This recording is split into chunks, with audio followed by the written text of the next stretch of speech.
నమస్తే. మన union minister Nirmala Sitharaman గారు నిన్నటి రోజున 2024 అండ్ 2025 సంబంధించిన బడ్జెట్ని పార్లమెంట్లో ప్రవేశపెట్టారు. ఇది నిర్మలా సీతారామన్ గారికి కంటిన్యూగా 7వ బడ్జెట్. ఇది ఒక రికార్డ్ అనే చెప్పవచ్చు. అందులోనూ మన తెలుగు మాల కాలం ఇది ఒక మనకి గర్వకారణం.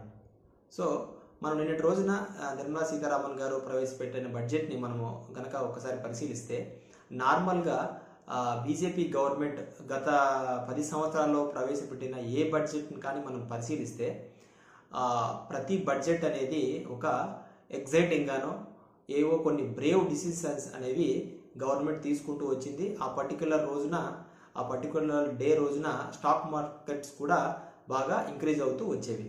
కానీ ఇది మనం ఈ బడ్జెట్లో ఖచ్చితంగా మిస్ అయ్యామని చెప్పొచ్చు. ఎందుకంటే ఇప్పుడు ఉన్న బీజేపీ గవర్నమెంట్ అనేది ఒక సంకీర్ణ ప్రభుత్వం కావడం వలన అన్ని పార్టీలని బ్యాలెన్స్ చేసుకుంటూ ఈ బడ్జెట్ అనేది ప్రవేశపెట్టడానికి ప్రయత్నించారని మనం ఖచ్చితంగా చెప్పవచ్చు. దానివల్ల ఇది ఒక అంత ఎగ్జైటింగ్గా లేదు అని మనం చూసిన వాళ్ళు ఎవరైనా కానీ చెప్పవచ్చు. సో అందుకే నిన్నటి రోజున స్టాక్ మార్కెట్ కూడా కొద్దిగా డౌన్ అయిందనేది అందరికీ తెలిసిన విషయమే.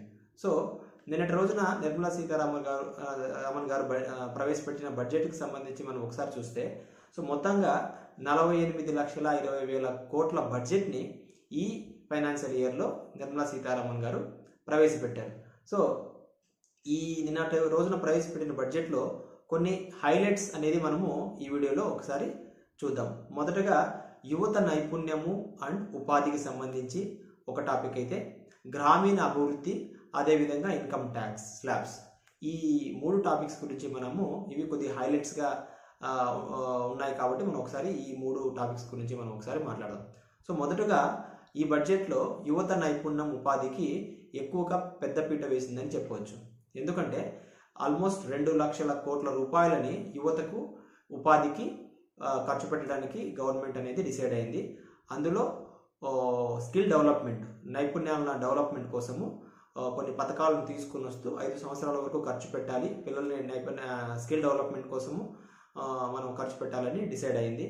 అంతేకాకుండా హయ్యర్ స్టడీస్ చదువుకునే పిల్లలకు 10 లక్షల వరకు కూడా బ్యాంకులో రుణ సదుపాయం కల్పించేలా డిసిషన్ తీసుకుంది. అండ్ యువత వన్స్ దే కంప్లీట్ ఎడ్యుకేషన్ ఏదైనా ఇంటర్న్షిప్స్ కోసము, అది కూడా పెయిడ్ ఇంటర్న్షిప్స్ కోసము ఒక 500 కంపెనీల వరకు కూడా అవైలబిలిటీలోకి తీసుకొని వస్తూ 1 కోటి మంది వరకు కూడా ఈ పెయిడ్ ఇంటర్న్షిప్స్ని పొందేలా అవకాశం కల్పించేలా ఈ బడ్జెట్లో అనౌన్స్మెంట్ అనేది చేయడం జరిగింది. సో నెక్స్ట్ గ్రామీణ అభివృద్ధికి సంబంధించి చూసుకుంటే, గ్రామీణ అభివృద్ధికి 2,66,000 కోట్లని ఈ బడ్జెట్లో ప్రవేశపెట్టడం జరిగింది.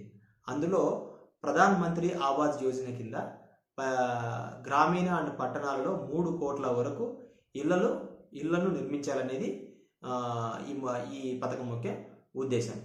అంతేకాకుండా ప్రధానమంత్రి గ్రామ్ సడక్ యోజన కింద ఒక 25,000 మారుమూల గ్రామాలు, పల్లెటూర్లలో ఏదైనా ఫారెస్ట్ ఏరియాలో ఉన్నటువంటి మారుమూల గ్రామాలకు రోడ్లు నిర్మించడం కోసము ఒక 17,000 కోట్ల రూపాయలను కూడా ఈ బడ్జెట్లో ప్రవేశపెట్టడం జరిగింది. అంతేకాకుండా ఉపాధి హామీ పథకానికి అమౌంట్ అనేది ఇంక్రీజ్ చేస్తూ 86,000 కోట్లని మెన్షన్ చేయడం జరిగింది. అదే కాకుండా జలజీవన్ మిషన్ కింద కూడా 69,000 కోట్లు మెన్షన్ చేశారు. ఇది ఈ గ్రామీణ అభివృద్ధికి సంబంధించి పిఎం ఆవాస్ యోజన, ప్రధానమంత్రి గ్రామ్ సడక్ యోజన, ఉపాధి హామీ పథకం, జలజీవన్ మిషన్, ఇవన్నీ కూడా పల్లెటూర్లకు సంబంధించిన డెవలప్మెంట్కి సంబంధించిన పనులు.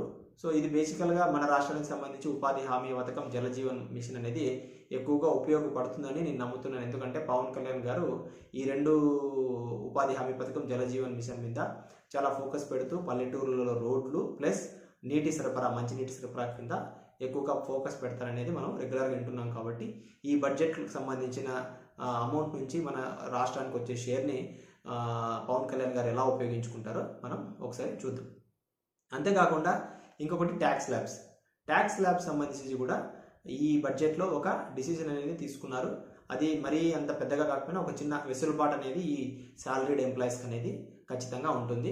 ఎగ్జాంపుల్, స్టాండర్డ్ డిడక్షన్స్ అనేది 50,000 నుంచి 75,000 వరకు ఇంక్రీజ్ చేయడం జరిగింది.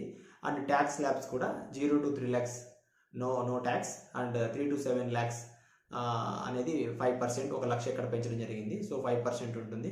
అలాగే 7 to 10 lakhs ఉన్న వాళ్ళకి 10% ట్యాక్స్, 10 to 12 lakhs సంపాదించే వాళ్ళకి 15%, 12 to 15 lakhs వరకు ఇంకా సంపాదించే వాళ్ళకి 20% tax. So more than 15 lakhs సంపాదించే వాళ్ళకి 30% ట్యాక్స్ అనేది ఉంటుంది. సో ఓవరాల్గా ఇది only for new tax regime. మనకు తెలుసు new tax regime and old tax regime.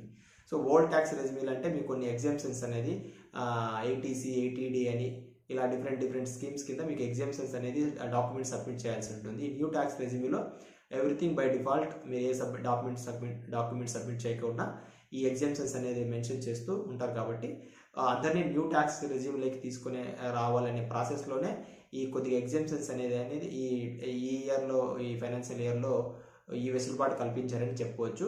So ఓవరాల్గా ఈ సంవత్సరం మెన్షన్ చేసినటువంటి ఈ ఇన్కమ్ ట్యాక్స్ లాకు సంబంధించి మనకు ఒక 17,500 రూపాయలు సాలరీడ్ ఎంప్లాయీస్కి వెసులుబాటు జరిగే అవకాశం ఉంటుంది.